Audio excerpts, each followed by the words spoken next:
Приятели, тази седмица получих една нова книга, която доста дълго време исках да си купя. Всъщност я получих като подарък от мои близки хора.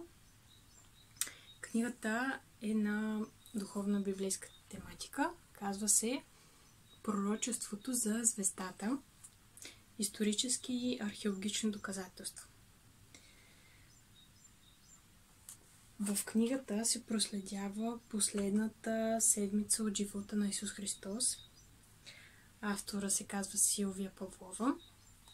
И книгата е базирана на стиха от Библията в числа 17:24. Виждам го, но не сега. Гледам го, но не отблизо. Ще излезе звезда от Яков и ще се въздигне скиптър от Израил. Пророчеството за звездата. Луксозно издание.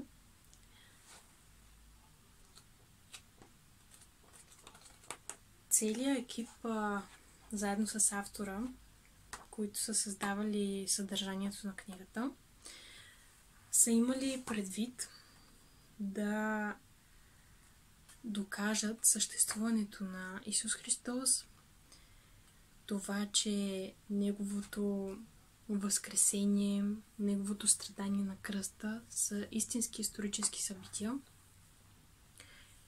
И книгата е пълна с такива археологични доказателства. Като в началото на всяка глава има ето вижте написано какво въпросите, които ще се разгледат в конкретната глава. Има също така много картинки, цитати.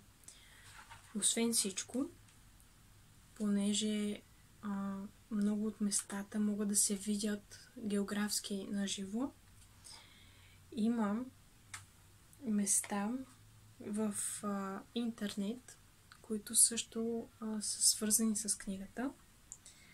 Дадени са линковете за всяко едно видео, което може да бъде гледано по конкретната тематика.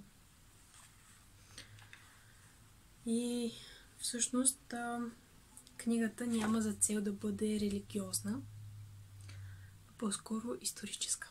И нямам търпение да я разгледам, защото наистина в българската литература липсват такива достоверни източници от географска и историческа гледна точка. Ето, тук виждам, че има и нещо като таблица за последната седмица от живота на Исус Христос. И нямам търпение тая книга да я изследвам по-насериозно. Хора от израелско потекло, които са изследователи на Библията и на библейските локации, също са цитирани тук, техните имена.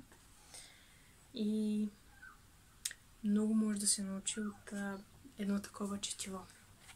Така че, мисля, че спокойно, дори да не съм я прочела, мога да я препоръчам.